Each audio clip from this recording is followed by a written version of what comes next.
কারা কারা সাতকানিয়া থেকে আসতেন হাত তোলেন।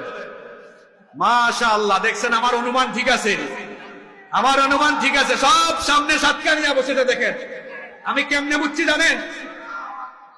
সাতকানিয়ার মানুষকে আমি কেমনে চিনি? কিছুদিন আগে শহরে একটা মাহফিল হয়েছে, সাতকানিয়া থেকে লোক খালি হয়ে ওখানে চলে গেছে।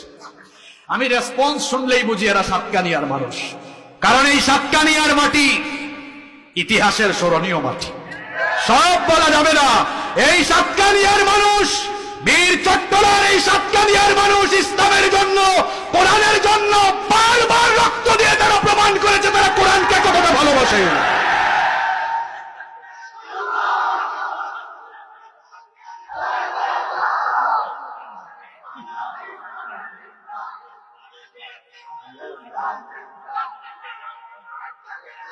সম্মানিত ভাইয়েরা, আমরা সবাই কোরআনের সমাজ চাই কি চাই না? কোরআনের সমাজ চাই কি চাই না? ভালো করে শুনেন, শুধু পেকুয়া নয়। আমার বড় ভাই কাল বগুড়া থেকে এসেছেন, আমি ওনার লাইভ আলোচনা 1 ঘন্টা শুনেছি। উনি জানেন না আমি ওনার শ্রোতা। আমি কাল 11টায় মাহফিল শেষ করে ফেলেছি, নোয়াখালীতে ছিল, আসার সময় শুনতে শুনতে এসেছি। ওনার বগুড়ায় আমিও সফর করেছি আলহামদুলিল্লাহ। নোয়াখালীর মানুষও আসছে। মাশাআল্লাহ মাশাআল্লাহ, হাত নামান। এই পেকুয়ার মাহফিল, এটা বাংলাদেশের সর্ববৃহৎ মাহফিল। পেকুয়ার এই মাহফিলে মানুষ যেভাবে স্বতঃস্ফূর্ত সহযোগিতা করে, এটা পুরা দেশবাসীর জন্য দৃষ্টান্ত হয়ে থাকবে। সম্মানিত ভাইয়েরা, আমি বলছিলাম শুধু এই পেকুয়া নয়, গোটা বাংলাদেশে এখন মাহফিল, যেখানে মানুষও, কিছু মানুষ আছে এদের নাম দিয়েছি আমি ফেসবুক মুফতি। এরা ফেসবুকের মধ্যে বলে দেশে এত মাহফিল বেড়েছে, এত মাহফিলের কি দরকার, মাহফিল দিয়া কি হয়েছে? তো আমি প্রায় জায়গায় বলি, তসলিমা নাসরিন যে চশমা ব্যবহার করত, মনে হয় এই ব্যবহার করা চশমা এর কাছে দিয়ে গেছে। মিয়া, তুমি তসলিমা নাসরিনের চশমা খুলো, এরপরে দেখো মাহফিল দিয়ে এই দেশে কি হয়েছে। এদেশে মাহফিল দিয়ে কি হয়েছে না দেখেন না? এখন যাত্রাপালা আগের চেয়ে কমেছে, কোরআনের মাহফিল বেড়েছে।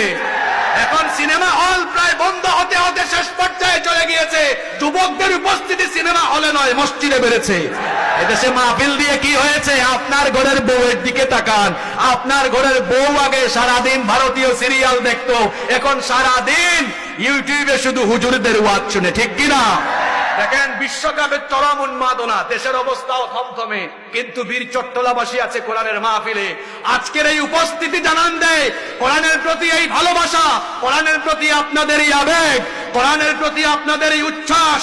এটি প্রমাণ করে আগামীর বাংলাদেশ ইসলামের বাংলাদেশ, আগামীর বাংলাদেশ কোরআনের বাংলাদেশ ইনশাআল্লাহ।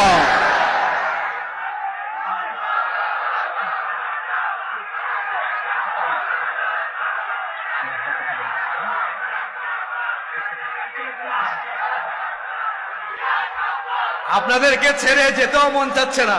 আসলে আমার টাইমটা বাদ মাগরিব ছিল, ওই টাইমে হইলে আমি আপনাদের জন্য খুব সুন্দর সুন্দর তথ্য নিয়ে এসেছিলাম।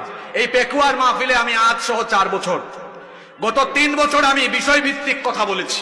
এবারও আপনাদের জন্য সুন্দর একটি বিষয় নিয়ে এসেছিলাম, কিন্তু আমি সামারি করে চলে যেতে হচ্ছে, কারণ আসলে সব একসাথে হয়ে গিয়েছে, এজন্য এই অবস্থা হয়েছে। সম্মানিত ভাইয়েরা, এদেশের তাওহীদবাদী মানুষ কোরআনের জন্য একত্রিত হয়েছে। আমাদের শ্রদ্ধাভাজন, মাথার তাজ শ্রদ্ধাভাজন উলামাদেরকে আমরা বলবো, আসুন আমরা আমাদের হৃদয়ের সংকীর্ণতা ঝেড়ে ফেলে দেই।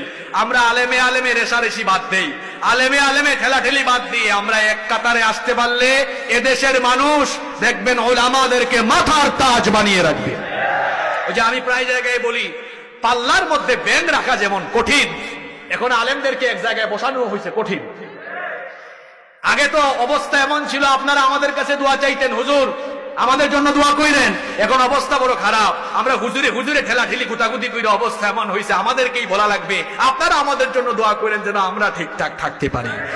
আমরা যদি হুজুরে হুজুরে ঠেলাঠেলি বাদ দিয়ে হৃদয়ের সংকীর্ণতা যদি আমরা বাদ দিতে পারতাম, হৃদয়ের সংকীর্ণতা বাদ দিয়ে পারস্পরিক ভালোবাসা বৃদ্ধি করে হৃদ্যতার বন্ধনে আবদ্ধ হয়ে আমরা যদি আলেমরা এক টেবিলে বসে যেতে পারতাম, এদেশে কেউ ইসলামের বিরুদ্ধে কথা বলার সাহস কোনোদিন করতে পারত না।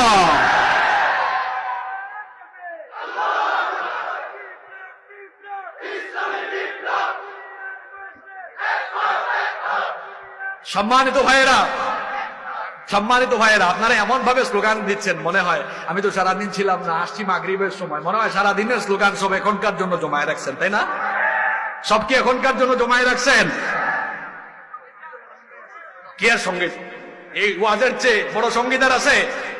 সম্মানিত ভাইয়েরা, আলেমে আলেমে বিভেদ, আলেমে আলেমে বিভেদ, আলেমে আলেমে বিভেদ, এখন জালিমে জালিমে দোস্তি, আলেমে আলেমে বিভেদ, এখন জালিমে জালিমে দোস্তি, পথের ঠিকানা জানা নেই কারো, কে কোথায় পাবে স্বস্তি, কে কোথায় পাবে স্বস্তি।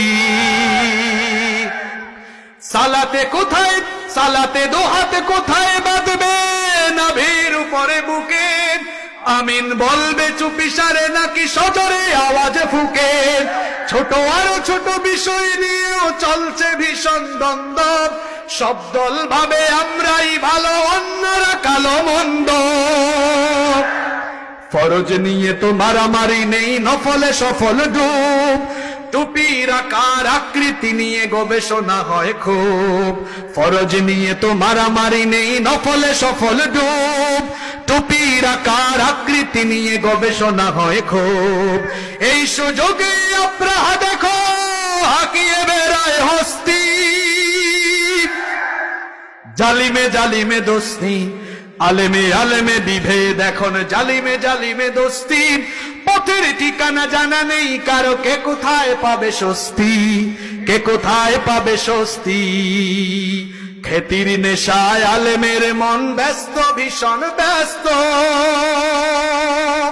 এই সমাজের সব কাজ তাই জালিমের হাতে ন্যস্ত,